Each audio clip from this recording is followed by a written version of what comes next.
been helping people with financial strategies and get mortgages over a decade, not from a textbook, but real life, real clients, and real decisions that can cost or save you six figures. I started this channel because no one ever taught us this stuff growing up. How to use your home, your credit, your income to actually build wealth instead of just surviving paycheck to paycheck. If you want honest, experience-backed advice on how to master your money and make smart real estate moves, hit subscribe. I'm here to break it down in a way you actually understand. No fluff, no jargon, just the truth about how money and real estate actually work. You don't need to save 20% down to buy a house, but you need thousands or tens of thousands in cash for closing costs and moving expenses. The problem? Most people don't have a plan, and when they need that money, they panic. You're finally ready to buy, but the cash to close is where it falls apart. So today, we're going to split this video into 3 parts. Part 1, understand what you really need when you're buying a house. Part 2, where to save or invest that money not in a regular savings account.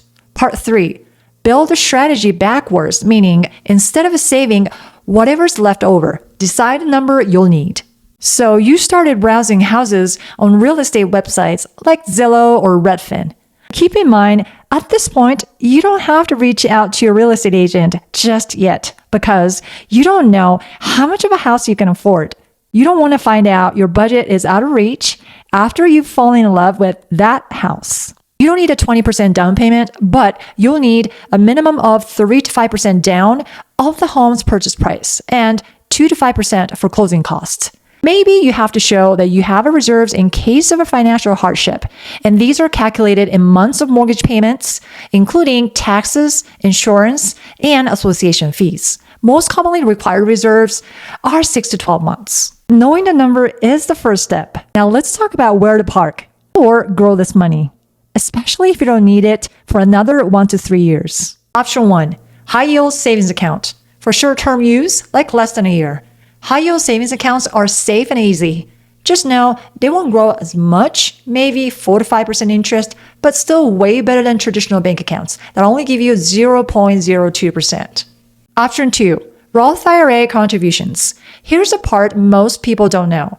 You can pull out your Roth IRA contributions, not the earnings, anytime tax and penalty free.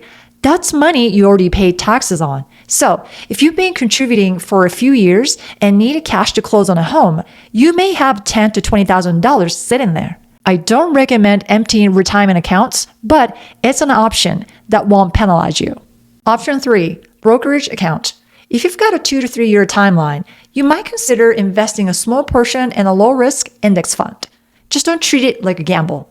You need a growth, not risk. Part 3, build a strategy backwards.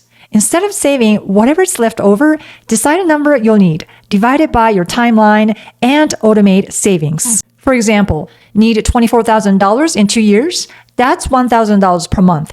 Can't afford that? Start smaller and mix in growth through Roth and brokerage. Also, consider windfalls, bonuses, tax refunds, and side income can be earmarked 100% for future expenses. You don't need a perfect plan. You just need to start early and stick to it.